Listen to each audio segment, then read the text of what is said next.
Can't decide and torn between a romantic, comedy, action, or an indie film to watch for the weekend? Well. Golden State Media Concepts Movie Podcast is your ultimate guide to the latest movies. Join us as we dissect the latest on the blockbusters. It's the Golden State Media Concepts Movie Podcast.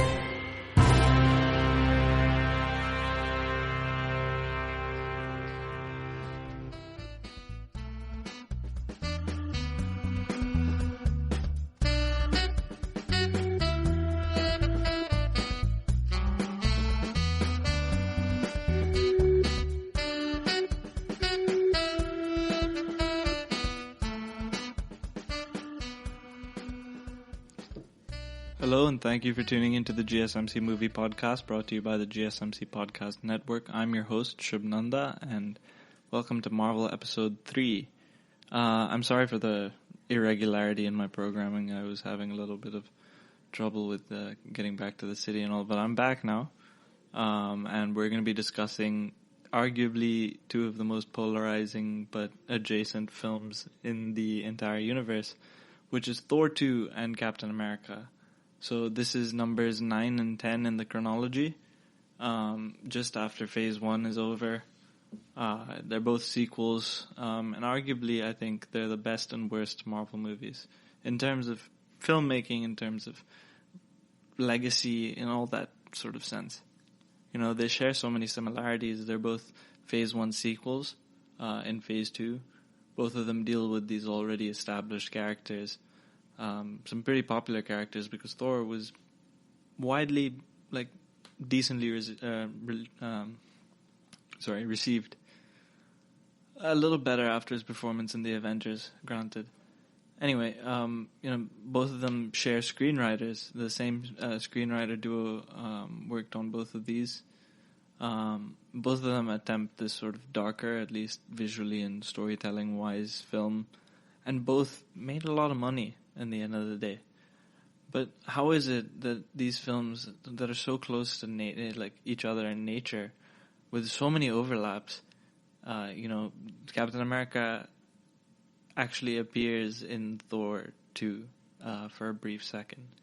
But how is it that they prove to be either the best or the worst critically of the lot? So let's get into it. Let's start with Thor 2, The Dark World. So Thor 2 was released in the fall of 2013, and that's a year or a moment in time where there was a lot of developments from Marvel Studios, regarding its parent company, because Disney had just recently purchased Marvel Entertainment in its entirety, which includes Marvel Studios. So on September 24th, 2013, a show on ABC was released called Agents of S.H.I.E.L.D. Now, the pilot episode was directed by Joss Whedon, and was written by Joss Whedon, Jed Whedon, and Marissa Tankarowen. And these guys would be showrunners on the show for about 100 episodes. The pilot, it saw Phil Coulson resurrected, and he leads a team of S.H.I.E.L.D. agents all around the world. And that was pretty much, the biggest development in this time. But the other development was the release of Thor, The Dark World in November. Now, Disney purchased Marvel Entertainment and therefore Marvel Studios at the end of 2009. And the studio had previously an established deal with Paramount for distribution. Eventually Disney obviously renegotiated that deal because Disney was the company that distributed the Avengers and Iron Man 3. But they shared profits with Paramount and had Paramount logos. Thor: The Dark World, however, was the first Marvel Studios film that was completely distributed by Disney with no other company involved. And the only obvious change, like you see with the Star Wars movies, is that only Marvel Studios is the banner. Disney doesn't want to sort of associate itself. It lets the subsidiary companies sort of shine in their own light rather than be considered Disney films, because they're not necessarily ideal Disney films. They do have some restrictions because of Disney, but I wouldn't say anything else. But this was significant because obviously Disney would want this to be like a complete success. It's the third film featuring these two characters, Thor and Loki, after Thor and the Avengers. And the last one was pretty significant for Loki in terms of the universe. He was the villain of the biggest battle of the story that far. And now we as an audience could see the direct fallout of all of this, of his failed attempt to conquer Earth. One of the screenwriters for Thor was hired to sort of develop early ideas for Thor 2 in April 2011, a month before the first film opened. The Thor 2 sequel was finally announced in June 2011 with a July 2013 release date. So Kenneth Branagh, he was very concerned about a short production timeline, and he didn't want to come back, so he didn't come back. Marvel at this point hired Patty Jenkins, the director of Wonder Woman. She wanted to tell, apparently, a story inspired by Romeo and Juliet, where Thor would pine after his romantic interest from the first film, Jane Foster, played by Natalie Portman. But obviously, Thor's father would not allow it, and the dark elf Malekith would take advantage of his father, and Thor would stay away from Earth, and it was an interesting idea, I guess. You know, it hinged on the Jane-Thor romance a lot, and that was the weakest element of the first Thor film. So Marvel producers didn't really like the story, and they asked Jenkins to adjust her sort of vision, and they left on creative differences, I suppose. Natalie Portman was a big champion for Patty Jenkins, and when Patty Jenkins was taken off the job, Natalie Portman was quite annoyed with Disney.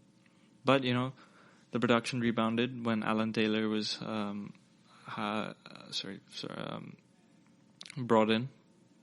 You know, he's directed so many great TV shows like The Sopranos, Sex and the City, Mad Men, Game of Thrones, and he found similarities between his work on Game of Thrones and Thor 2, and you can see that, you know, in a lot of the production design and all that kind of stuff.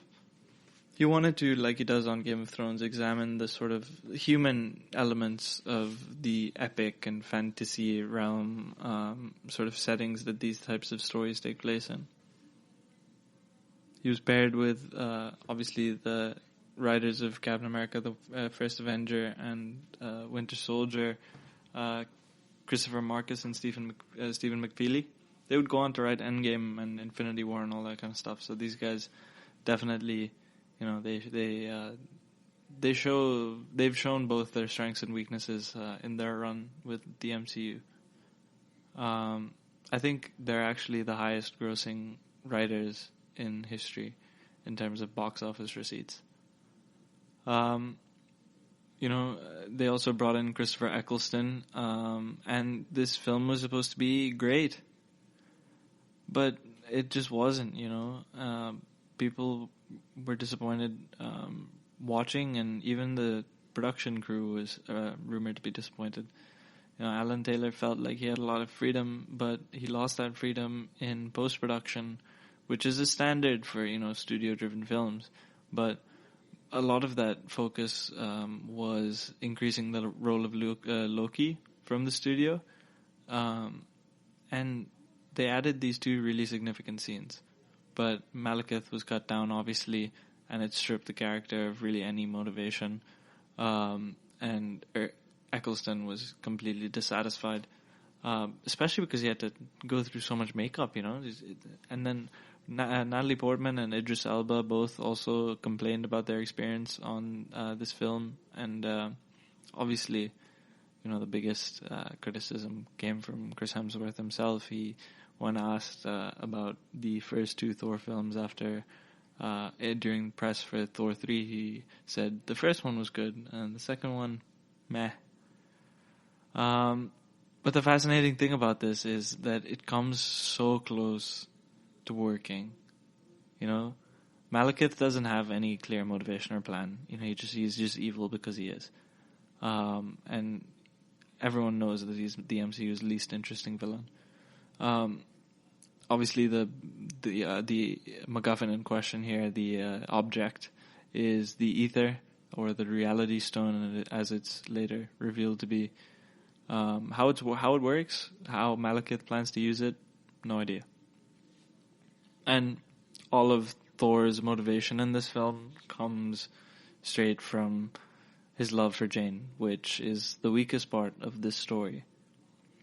All of these undefined, like, weird elements, they just make this film forgettable because none of it fits.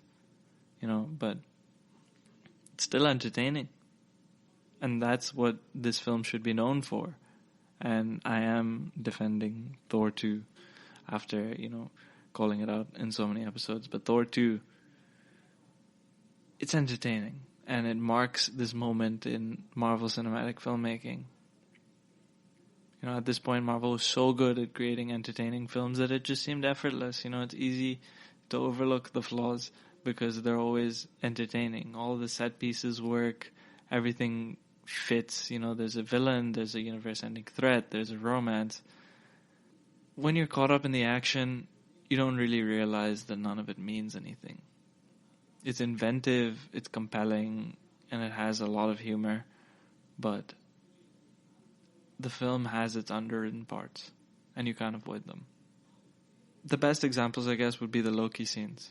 They're not necessary, but they make fantastic moments. And we'll talk about them in a bit. But Thor, The Dark World, it represents this moment in Marvel cinematic filmmaking, let's say. Let's call it that, as if it's a technique. Because this is the moment where they knew that they couldn't miss. They'd become this machine that was just churning out blockbuster after blockbuster. They made films that succeeded on charm over depth. And it's impressive, honestly. Anyway, let's take a break here. We'll be back with a deeper analysis of Thor, The Dark World. Stay tuned.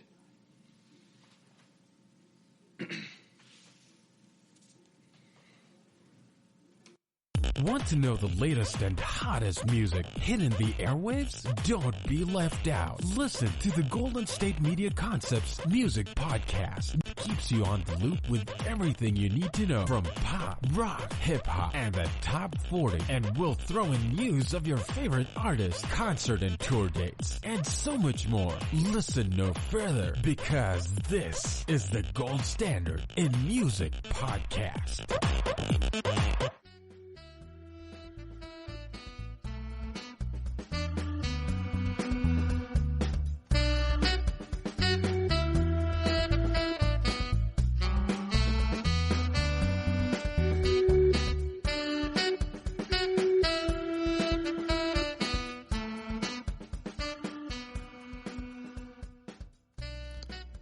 The movie starts with regular Marvel Studios logo. It starts with, however, a prologue that's narrated by Anthony Hopkins, playing Odin. He talks about the Dark Elves, Malekith, how he tried to get the ether and destroy the worlds at the last convergence, which is when all the 9 realms align. Nothing's really explained. How the ether is going to do this, no one tells us. Why does Malekith want this? No one tells us. The film's good with us just thinking that Malekith is bad and Thor is good. It doesn't go anywhere beyond that. Lack of depth. And this approach works in blockbusters because that's all we need. Dull the message so the masses can enjoy. Obviously, Thor's grandfather, Bor, transports the ether away to a secret location. Malekith sacrifices his army to escape. And all of this was digitally done and added in post-production.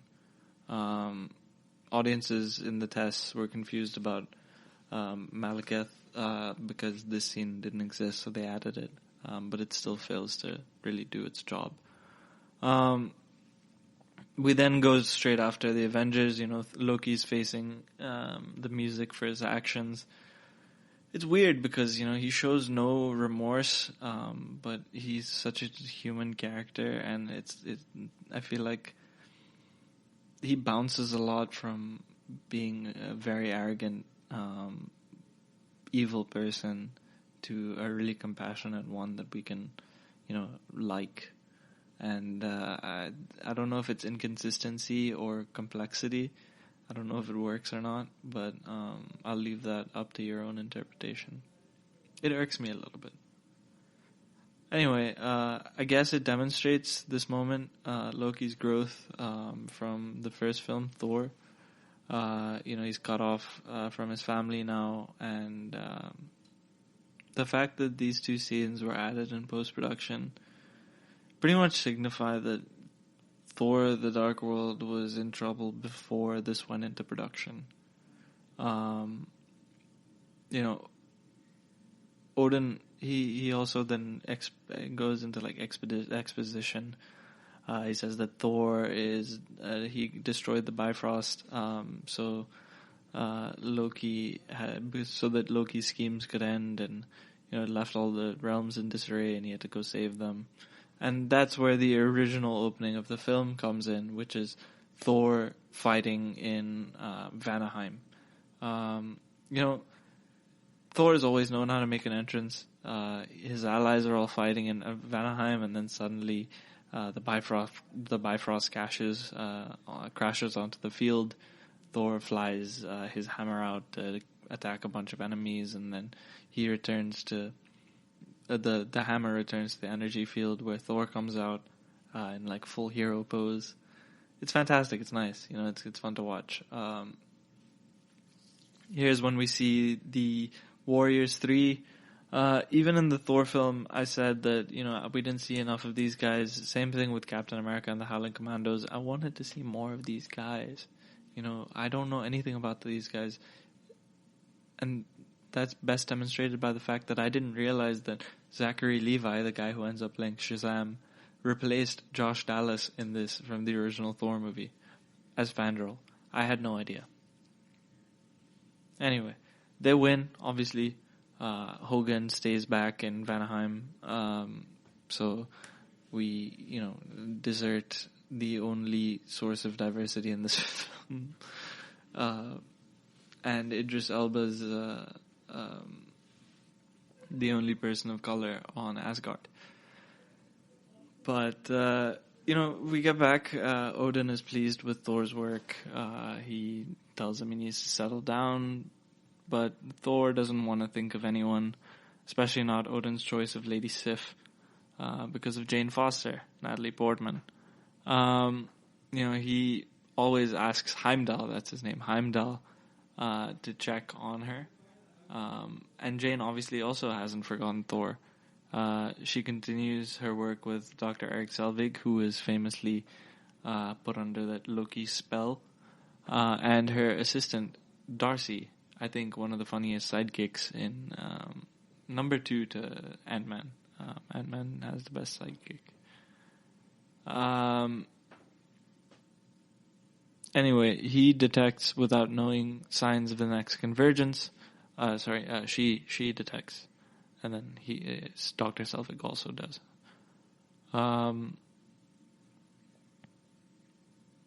I think one of the funniest scenes in this film is the reintroduction to Jane when she's on that date with Chris O'Dowd, who's a very funny person.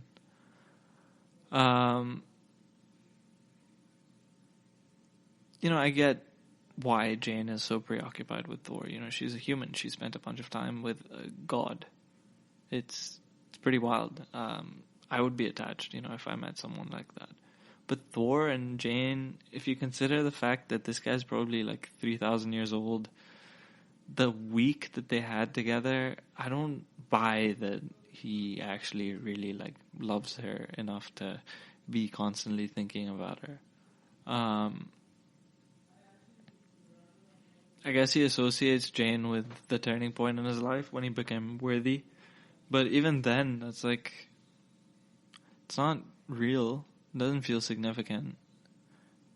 It just feels like they obliged the sort of check mark that's needed for a romance in big budget studio films. It feels disingenuous. That's the word. And it. And then they hinge the entire plot on that, and the entire motivations of these characters. That's what it is with the MCU. The romance, it's not that good.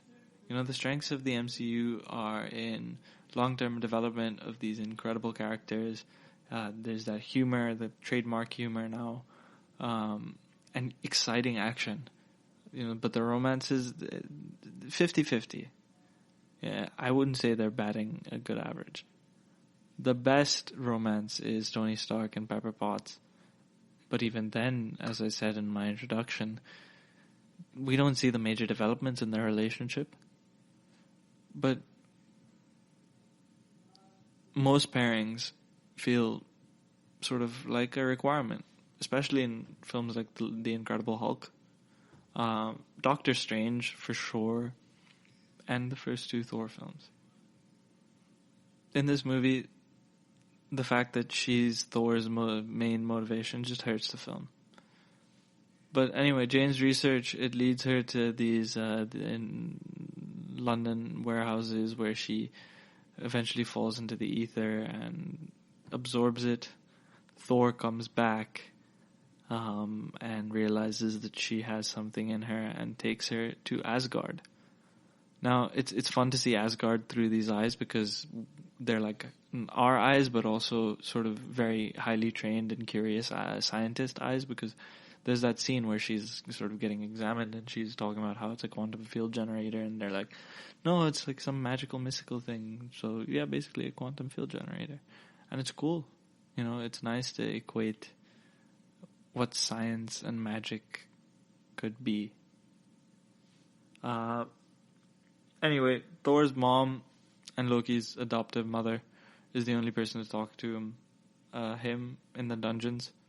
And Malekith has awoken. So he sends him into, he sends his army or whatever into Asgard so they can retrieve the ether. They don't get the ether. But Thor's mom dies, and Loki feels like it's kind of his fault, because it is his fault, because the monster that kills his mom is the one that he told the directions to. And this is where the film sort of finally starts to pick up, because this is where we find real motivation. Their mom died here. But also because Loki becomes a bigger part in the film. And Loki's a great character. Anyway, so Odin doesn't want Jane to leave, but Asgard is crumbling, so Thor and Loki and the Warriors 3, minus Hogan, design a plan to sneak her off. This is my favorite section of the film because it's a lot of clever scenes, it's the best way to distract us with flash, but no substance. It's style over substance. That's the essential problem. This is the scene where we see Loki switch from, being pompous to pale and disheveled. We see him being inconspicuous and, changing into a lot of people. This is where Captain America shows up. So, fun thing about that. Tom Hiddleston did the scene at first, and Chris Evans watched Tom Hiddleston and imitated his performance. It's also like a really funny joke. And then Jane comes in and punches Loki, slaps him rather. And then Thor and Loki bicker and have a nice sort of moment about their relationship. You get to know their motivations a little bit.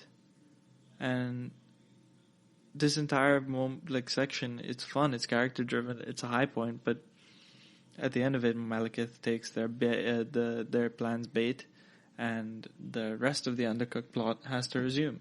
We're distracted for a moment, it's good, it's fun, and then we're back to the no substance. You see Loki here sort of betray Thor, but obviously it's an illusion. Thor then breaks out of the illusion, destroys the ether, but it doesn't get destroyed because it was made before the universe was. And Loki sacrifices himself. It's hard to watch this scene, especially having seen Thor 3 so many times, just because of the incredible spoof that they do. I love Taika Waititi. I think I might do my I Love episode on him. My next I Love episode. Anyway, after seeing this movie, you can't help but see it as the same way Liam Hemsworth and Matt Damon, I think Luke Hemsworth actually, not Liam, play it off. It's just funny. It's distracting, but it's funny. Anyway, Dr. Selvig, he's gone weird. Darcy bails him out. Selvig realizes that he's not crazy, and Thor and Jane come back to Earth and have a fun time. When the funniest moment here is when Thor hangs the hammer on the coat hanger. That's very funny. Anyway, so they have to now stop the convergence, and how are they going to do that? They don't explain. So now they have to stop the convergence. How do they do that? They don't say. Naturally, the climax of Thor: The Dark World arrives with unclear motivations and unclear understanding of the nature of the ether, and a completely unclear idea of what the plans of the heroes are. But luckily, it's entertaining, it's flash, it's exciting, it's cool, so we have fun, and we don't complain. They really establish and hammer away the point that the convergence weakens the barriers between realms, and reality is affected. So when Thor and Malekith sort of tumble between realms, it's quite fun to watch. One of the moments that comes to mind is when all the planes fly into I think Vanaheim. Yeah. Anyway, so Jane, Selvig, and Darcy are ducking around. Thor ends up in a tube. It's an inventive sequence. It's one of the reasons it works. Every beat is fun. It's a surprise. And Malekith seems to finally be doing what he wants to do. And Selvig saves the day with his device. The best part is Malekith dies because his ship teleports over him and falls on him. But, the universe is saved. It's all good. No one's gonna die. Anyway, back on Asgard, Odin declares that Thor is finally ready for the throne, but Thor refuses. He wants to be with Jane.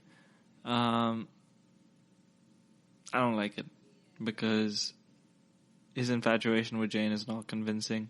So refusing the throne of Asgard just on the basis of that alone makes no sense to me. And the whole final scene is just contrived. It's all supposed to demonstrate Thor's undying love for Jane, but it's not real. It doesn't feel real. It's even the big romantic reunion between these two happens at the end of the movie in the post-credits scene. It's like an afterthought. But obviously the weak final scene ends with a final twist, an incredible twist that makes it all worthwhile, because that's what the MCU does.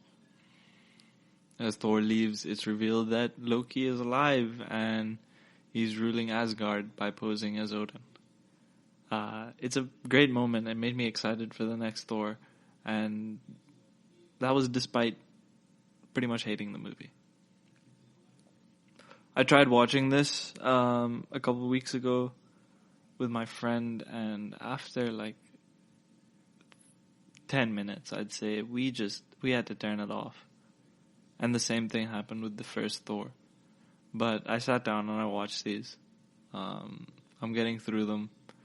I just have a lot to say about this one in specific, because it was a hit at the end of the day. It grossed a bit more than Thor, a lot more worldwide, and a lot of it was because of the Avengers. That's what brought me in. I'm assuming it brought a lot of people in.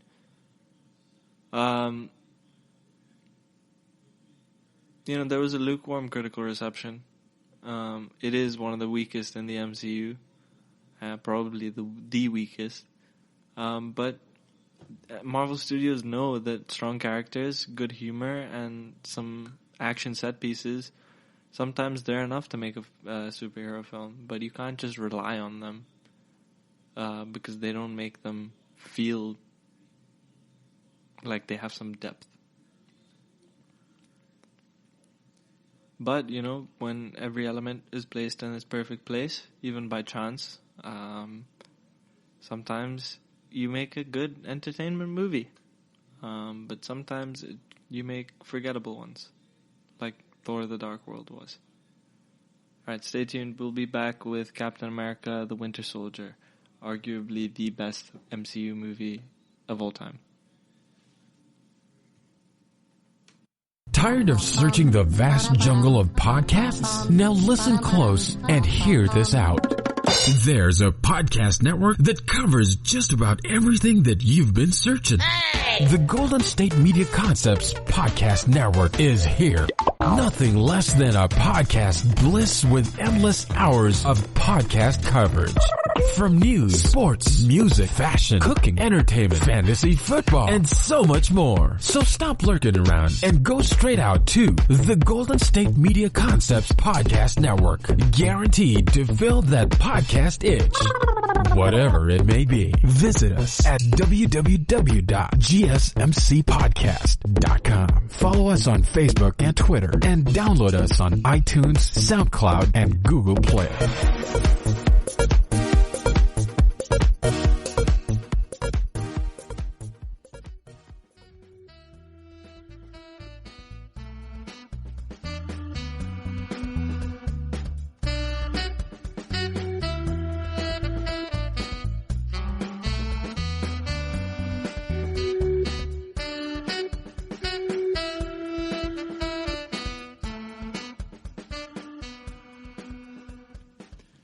Welcome back. So Captain America 2, right? This movie was released in 2014, which is a great year for Marvel. 5 Marvel movies were released. 4 of them were really good. So they released Captain America, The Winter Soldier, Guardians of the Galaxy. These are pretty great. Great films.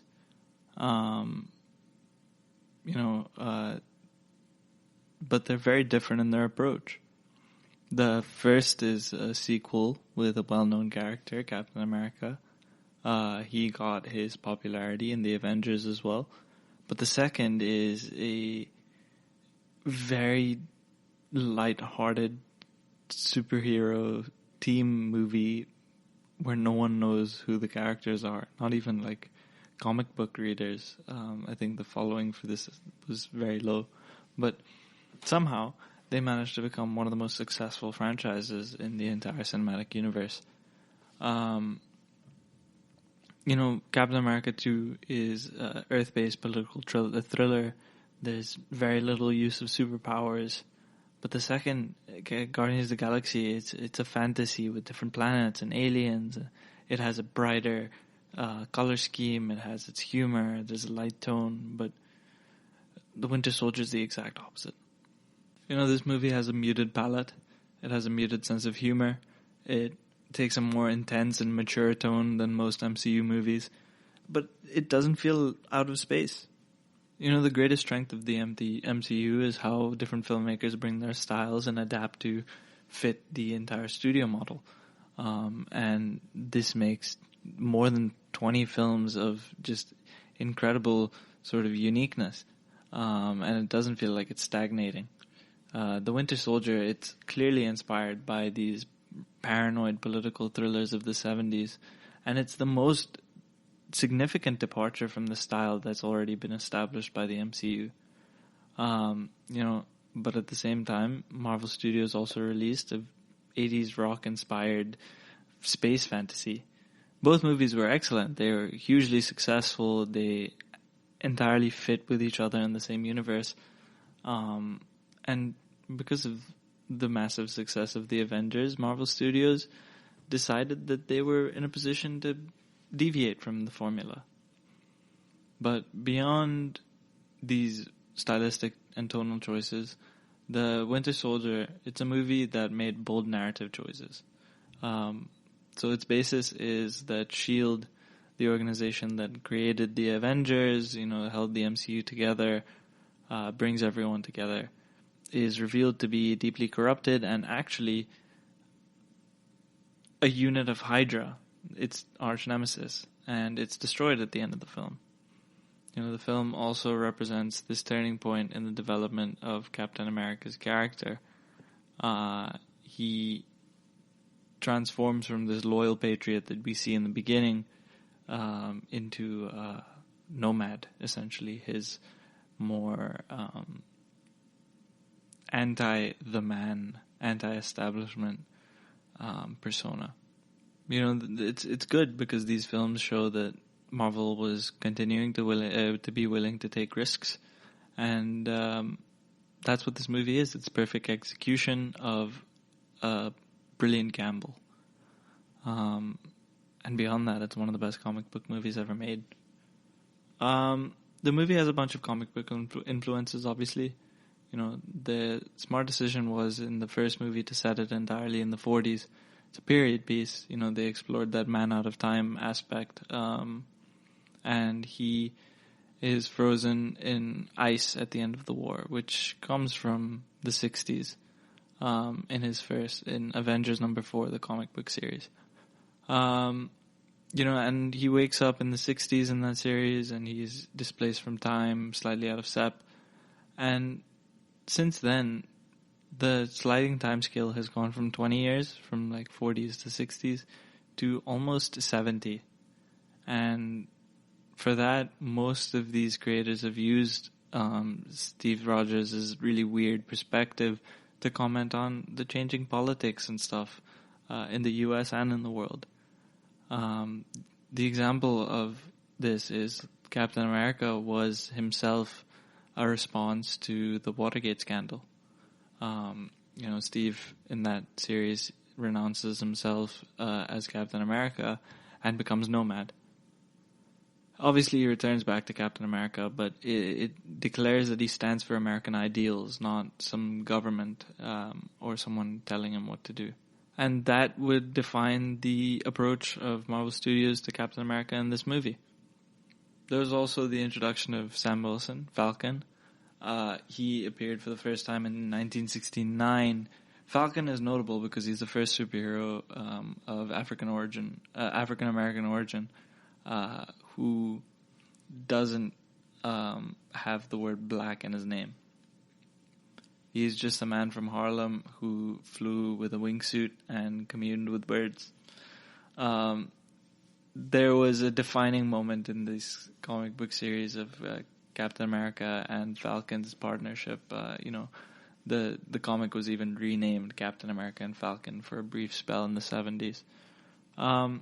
Ultimately, the MCU redesigned Falcon. They took away his ability to commune with birds, but replaced it with a highly militarized version. And that's how the film introduces us to the character of Falcon. It also takes very important plot points from Ed Brubaker's celebrated run on Captain America. And I spoke about this in my first introduction to Marvel, because this arc is very significant in the history of the storytelling. He resurrects someone.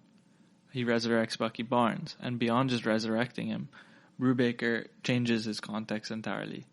Bucky becomes this covert assassin on Captain America's wartime missions. He's also recovered from the ice, but he's cryogenically frozen in between missions to slow his aging. Steve obviously ultimately reverses the brainwashing, and Bucky Barnes becomes Captain America for a bit after Steve is assassinated. You have that sort of influence in this film story.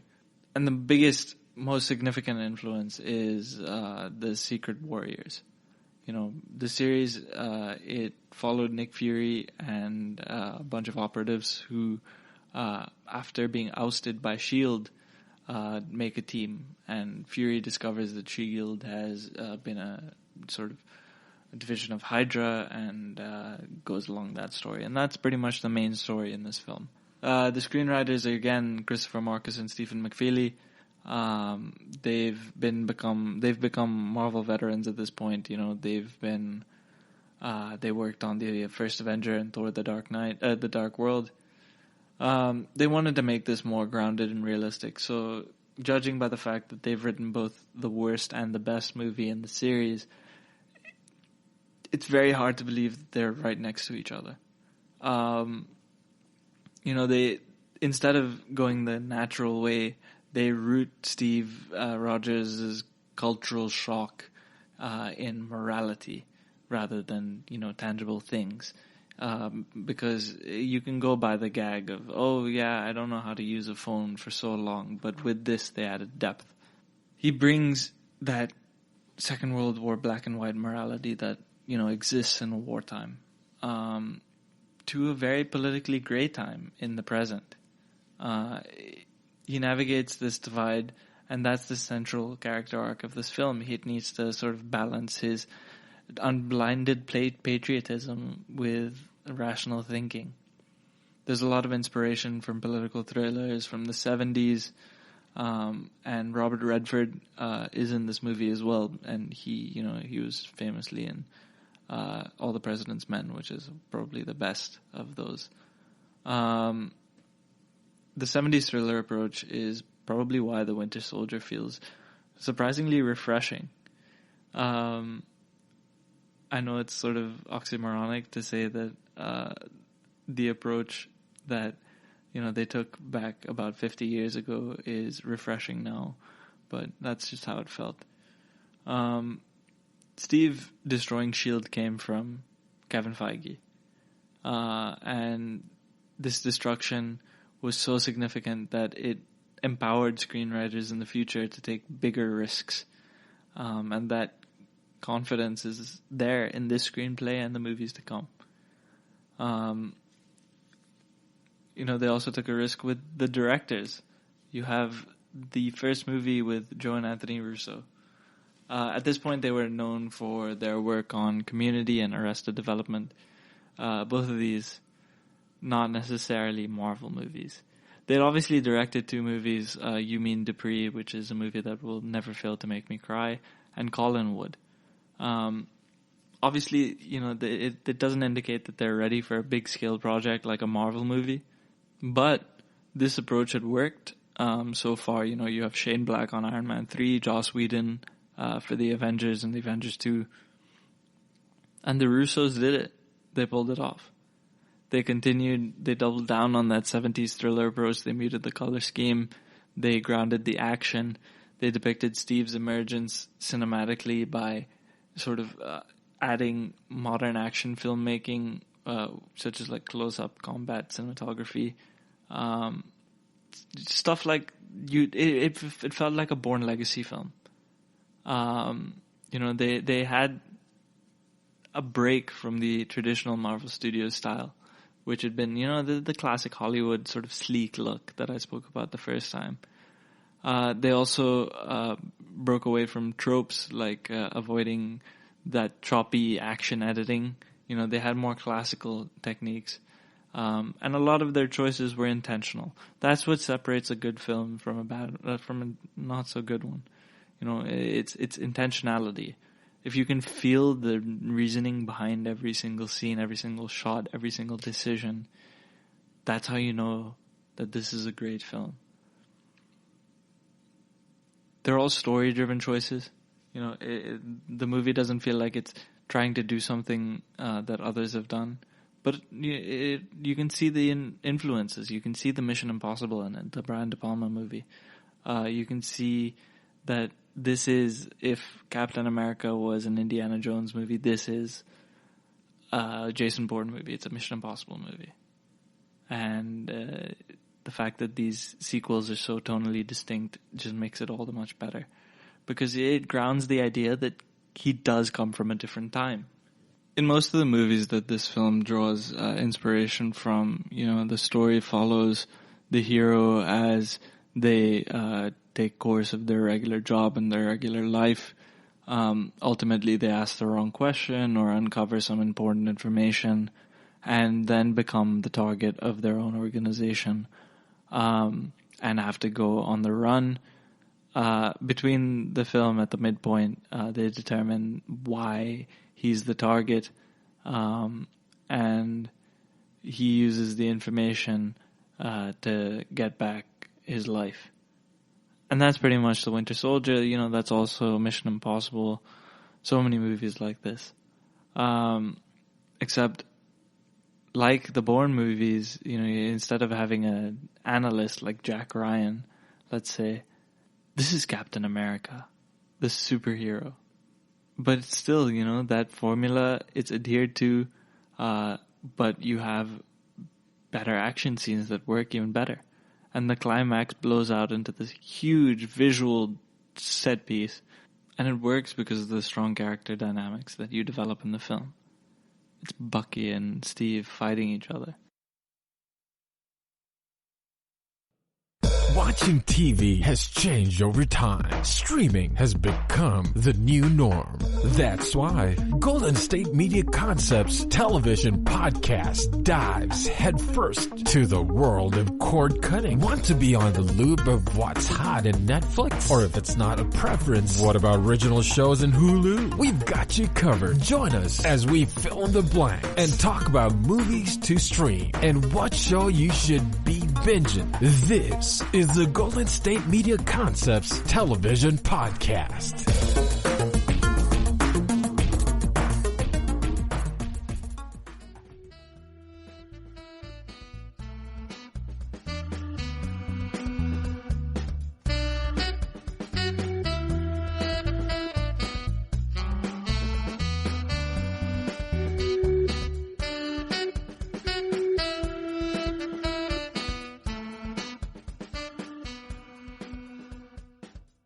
But before, we get into the plot, the sinister plot, we get a moment to explore what Steve Rogers is going through.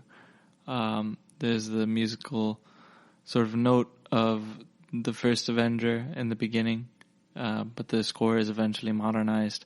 You see Sam Wilson jogging around DC, and this classic Steve Rogers on your left keeps lapping him. They talk about adjusting back to life, and Sam suggests listening to the soundtrack for Trouble Man by Marvin Gaye. And, Steve adds it to his little book, his pop culture to-do list, everything that he missed, establishing the character a little bit. On a side note, actually, that there were about 11 different global versions, depending on your location, of the first 5 items on the list. The bottom 5 were standard for all versions of the film. Anyway, just as he's about to end his conversation with Sam, Natasha shows up and they connect about being a veteran. He catches up with Sam again at a veteran affairs meeting, and they bond over losing their partners in combat. He also eventually meets Peggy, his love interest from the first movie, who has suffered a bunch of memory lapses.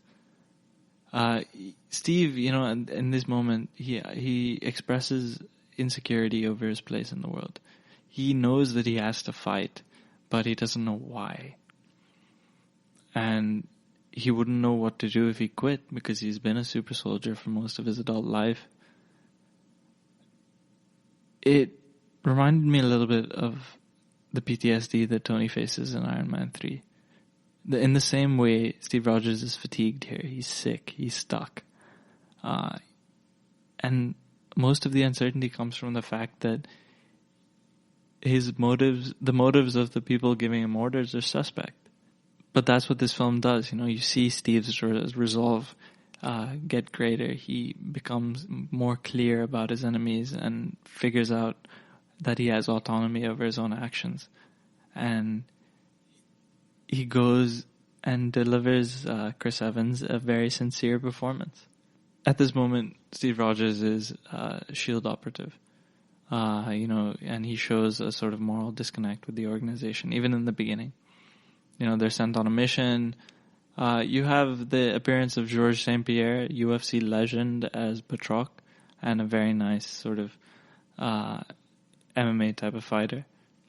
It grounds that Steve is willing to work on sort of modern martial arts techniques. Eventually, they rescue all the hostages, and Natasha goes and disobeys Steve and does her own side mission for Fury. They talk about whose lives they're willing to fight for.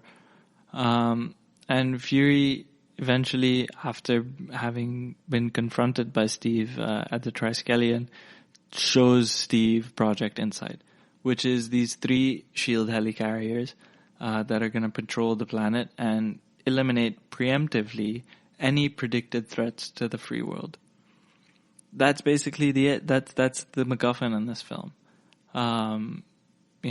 Steve is not fond of the idea because how can you kill someone before they've actually committed the crime? And it encapsulates the discomfort that he has with modern political and military structures because it's so much more gray. All of this echoes that Benjamin Franklin quote, about security and freedom. Another smart move by the screenwriters here is deciding that Steve is not a character who changes through the story. Instead, the world around him is changing and he has his principles. So the trouble in the film is when Steve's argument starts to make an impact on Fury and he goes to sort of defend Steve's perspective. And Alexander Pierce is receptive to the idea before Fury gets gunned down in the street. That's a very funny scene, though, watching him deal with the AI assistant. It's a practical scene, it feels like a Bourne sort of action set piece. The effects are practical, but the chase ends when the Winter Soldier, Sebastian Stan, appears. It's inventive. It's a fun sort of moment for Samuel L. Jackson as well, because he usually doesn't get very much to do in these films.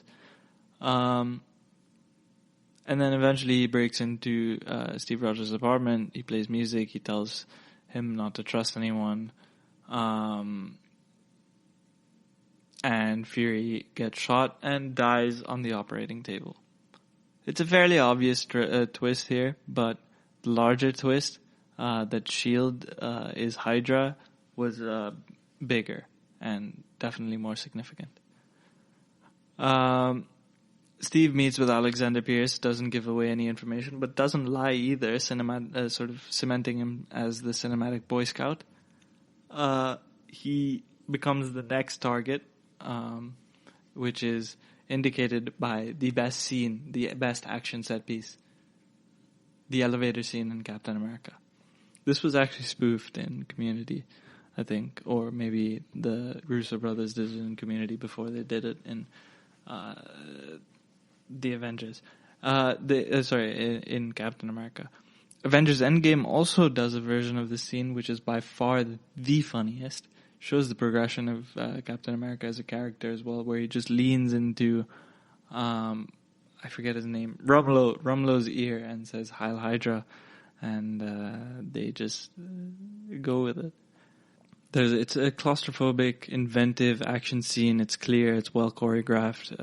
Everything comes in the shots, and there's like this disturbing, disorienting, close quarters action cinematography that you really like to see. But a lot of the reason this became so popular is because it's not a showy sort of scene where a superhero shows off. Instead, you really feel like he's backed up into a corner. Steve Rogers then eventually, encounters Natasha and they go on the run. They trace Fury's data to the army base where Steve trained in the first Avenger. There's a nice sense of nostalgic uncertainty there. He's been rejected by this modern organization, so you have to go back to the past, to feel safe. But beneath that, they discover this huge room with interconnected data banks, and it holds the consciousness of Dr. Zola, who was a Hydra scientist from the first Avenger.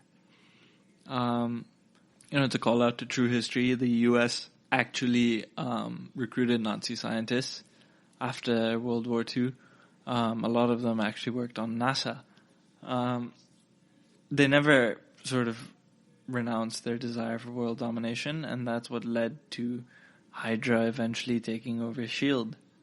That base is eventually attacked. They go to Sam, the Falcon's house.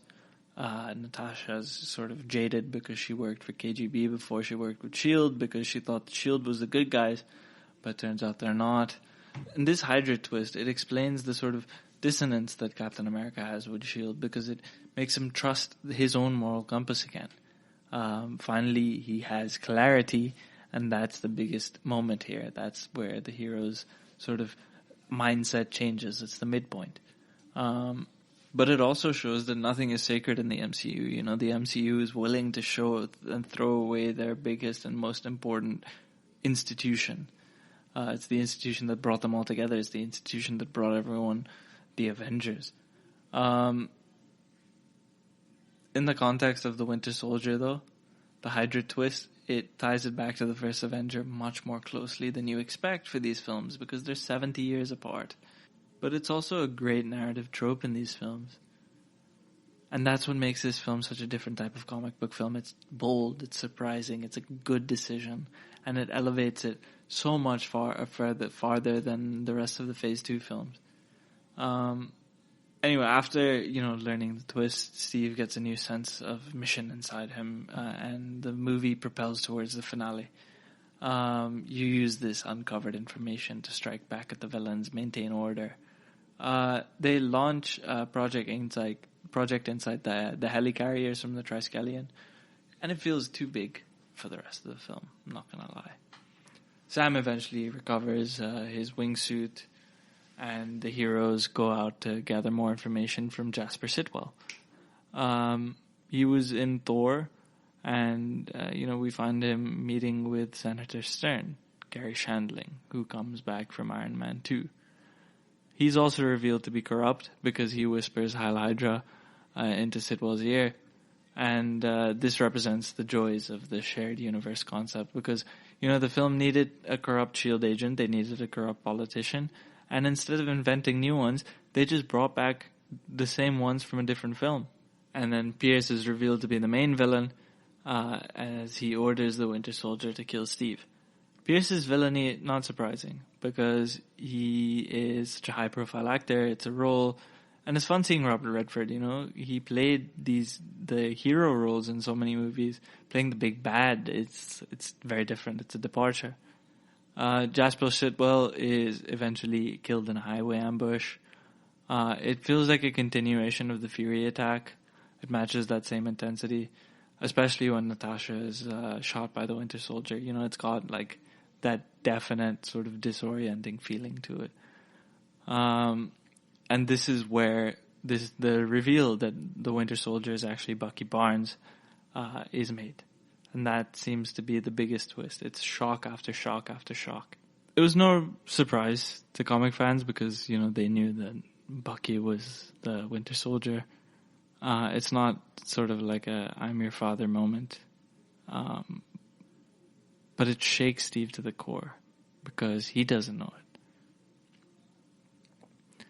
At the end of this, Steve, Natasha, and Sam are captured by S.H.I.E.L.D., but they're rescued by Maria Hill, played by Kobe Smulders. She takes them to Nick Fury, and it's revealed that he's alive. Another twist moment. But this one everyone knew was coming. They argue at first, but Fury says that Captain America is now giving the orders. And this is key, because Nick Fury is not the person giving the orders, so there's no questionability there. It is Captain America. It is the honest truth. It is what is right to do. That's where everything's coming from. That's why we back it. That's a feeling that I didn't get watching Thor, because, you don't feel like he's a leader. And he proves himself not to be as it continues through. They want to infiltrate the helicarriers and replace a computer chip which allows them to take control. It also gets rid of the whole plan to eliminate people preemptively. And, this climax is such a huge scale because it lessens the impact to the rest of the film. This movie is so well built on the fact that it's subtle. It's sort of quiet. It's anxious. It's paranoid. But then this huge climax scene feels too flashy. At this point, the best part of the movie is the character relationships. But everything feels so superhero-y. There's no establishment of past in this part. I enjoy the scene where the S.H.I.E.L.D. technician is there terrified and threatened at gunpoint, but he refuses to launch Project Insight, citing Captain's orders. Obviously, Captain doesn't change Captain America, but he inspires the people around him. And, Steve and Sam have this funny banter as they infiltrate the helicarriers.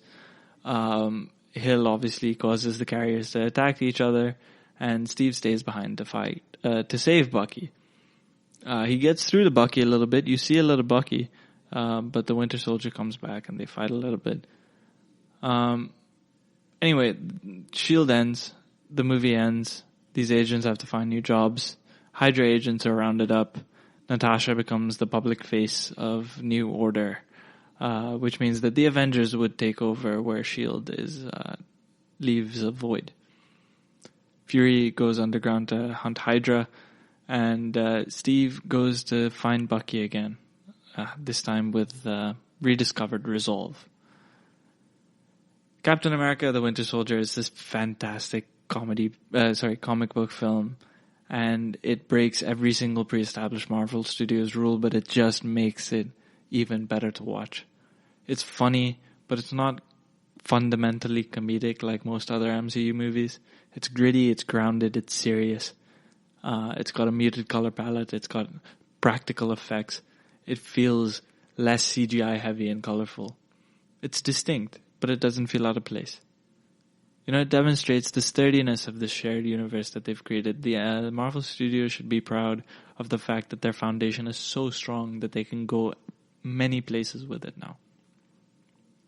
It also represented a way forward.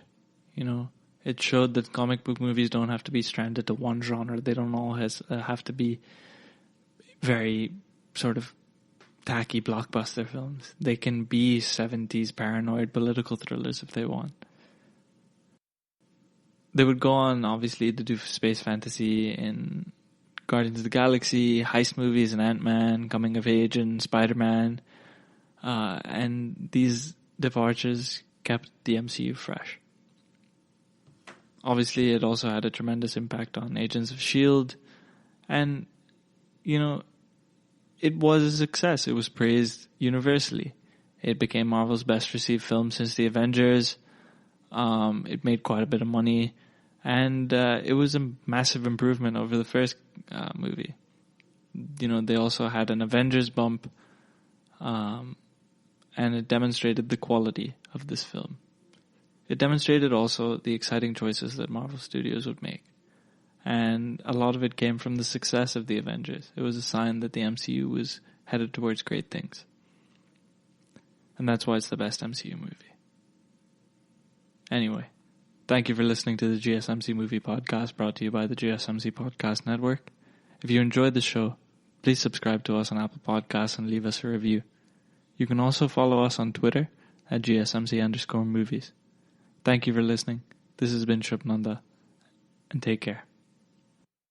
You've been listening to the Golden State Media Concepts Movie Podcast, part of the Golden State Media Concepts Podcast Network. You can find this show and others like it at www.gsmcpodcast.com. Download our podcast on iTunes, Stitcher, SoundCloud, and Google Play. Just type in GSMC to find all the shows from the Golden State Media Concepts Podcast Network, from movies to music, from sports to entertainment, and even weird news. You can also follow us on Twitter and on Facebook. Thank you, and we hope you have enjoyed today's program.